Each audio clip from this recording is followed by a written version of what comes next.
30 years na ako sa abroad. Kaya mas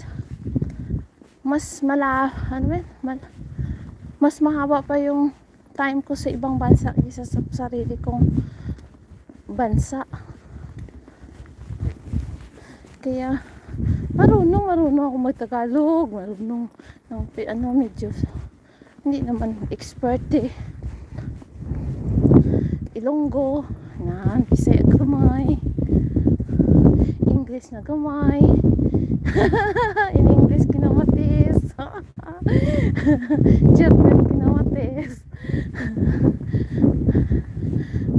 Chinese kinamatis na. Butiti. Butiti. Malaki ang tiyan. Maliit ang mga paa. Diyos ko. Ay! My train!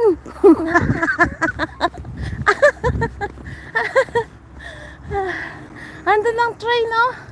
Sinasakyan ko yung papunta sa sa Stolberg. Tingnan nyo. Malapit na tayo. Sabi naman ng ano kaya yung sa English? Windrad yan eh. O da Windräder. Radar. Ano ba yung tawag niyan? Ano ba yun sa English, guys? Malaki. Malaki yan siya, guys. Sa guys? Sa pag dito. Pero sa picture, dito sa video na to, maliit lang siya tingnan. At saka tingnan mo dito sa video, parang ang layo niya. Pero hindi yan siya masyadong malayo, guys. Ito yung beer na pinakamahal na beer. Sabi ko tinanong bakit mahalin yung beer nila, kasi lang, kunti lang production nila, unlike sa ibang beer na mass production daw. Kaya yun.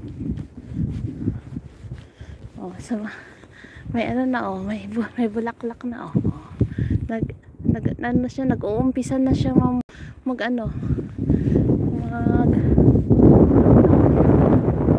bulaklak.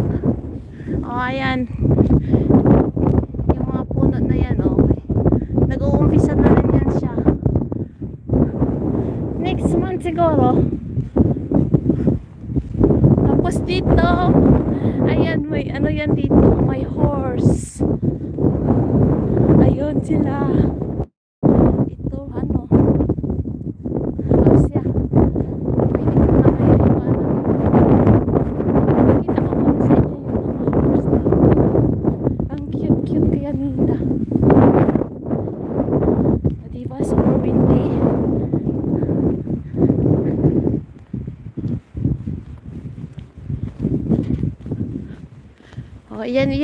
Yan dito ako i-background ko yung sa pag-skipping rope ko. Kaso lang super windy. Baka malaglag yung ko, cellphone ko. Nako. O siya na mga langga. Hala nanganak yung Thank you so much, guys. Nanganak yung alam kaya nila na may anak yan dyan? Hala, nakahiga. Ayun siya, guys. Tatlo sila. Hello, come here. Hello. Sabi na ako ng carrots. Masyadong guys, masyadong windy. Baka maano yung ko, yung selfie stick ko.